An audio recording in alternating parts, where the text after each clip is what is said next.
মোহাম্মদপুর বসিলাতেও রাজপথ কিন্তু আজকে দখল করেছে। আপনারা দেখতেই পাচ্ছেন যে এখান থেকে কাউকে দেওয়া হচ্ছে না, শুধুমাত্র অ্যাম্বুলেন্স ছাড়া এখান থেকে আসলে কারো পরিবেশের কোনো নেই।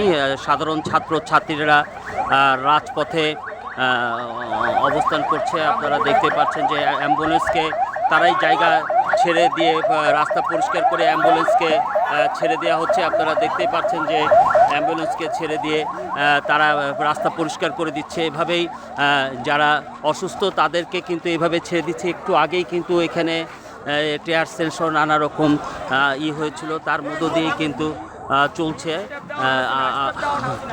আপনারা দেখতে পাচ্ছেন যে রাজপথ কিন্তু আজকে এখনও সাধারণ ছেলে মেয়েদের দখলে রয়েছে এবং প্রত্যেকেই একটি দাবি নিয়েই কিন্তু আজকে রাজপথে তারা এখানে অবস্থান করছে। এবং আপনারা দেখতে পাচ্ছেন যে তারা রক্তে লিখছে যে পুলিশের অপর নাম অমানুষ।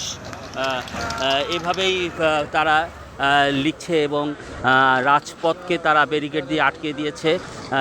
আজকে সারা ঢাকা শহরে আওয়ামী লীগের সাধারণ সম্পাদক বলেছিল যে তাদের নেতাকর্মী নামবে, কিছু কিছু জায়গায় নেমেছে, কিন্তু মূল রাজপথ কিন্তু বৈষম্য ছাত্র আন্দোলন এবং সাধারণ মানুষের দখলেই রয়েছে। আমরা যেভাবে দেখতে পাচ্ছি যে সাধারণ ছাত্রছাত্রীরাই মূল রাজপথ দখল করেছে, কিন্তু বাংলাদেশ আওয়ামী লীগের নেতাকর্মী যারা তারা কিন্তু ঘরের কোনায় তারা অবস্থান করছে। রাজপথ কিন্তু তাদের দখলে নেই। আমরা দেখতেই পাচ্ছি যে রাজপথের প্রত্যেকটি জায়গায় সাধারণ ছাত্রছাত্রী এবং অভিভাবক সহ তাদের দখলে রয়েছে। এবং রাজপথে আপনারা দেখতেই পাচ্ছেন যে এখান থেকে কাউকে যাওয়ার কোনো সুযোগ নেই। আপনারা দেখতে পাচ্ছেন যে বিভিন্ন শ্রেণী পেশার মানুষ, শুধু সাধারণ ছাত্রছাত্রী নয়, এখানে বিভিন্ন শ্রেণী পেশার মানুষ কিন্তু আজকে এখানে একত্রিত হয়েছে এবং তারা নানাভাবে একটি বিষয় আপনাদের দেখাচ্ছি যে অর্থাৎ তারা এখন এক দফার দাবিতে তারা পরিণত হয়েছে।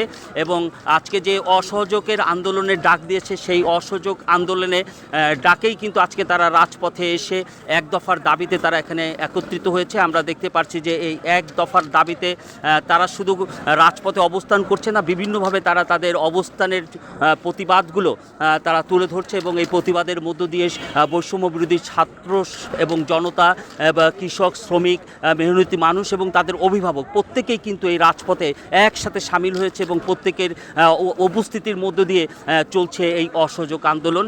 আমি এখন অবস্থান করছি বসিলা ব্রিজের এই প্রান্তে এবং এই প্রান্তে আপনারা দেখতে পাচ্ছেন রাজপথ একেবারে ফাঁকা। এখানে অসহযোগ আন্দোলনের সাধারণ ছাত্রছাত্রীদের রাজপথে দখলে রয়েছে। যেমনিটি বলেছিলেন ওবায়দুল কাদের যে আওয়ামী লীগ রাজপথে থাকবে, আমরা দেখছি যে তাদের আসলে এখানে কোনো অস্তিত্বই নেই। এখানে রাজপথে সাধারণ বৈষম্য বিরোধী ছাত্র আন্দোলনের দখলে রয়েছে। আমি পরবর্তীতে বিষয়ে আবারও আপনাদেরকে জানাবো। এই পর্যন্ত সবাইকে ধন্যবাদ।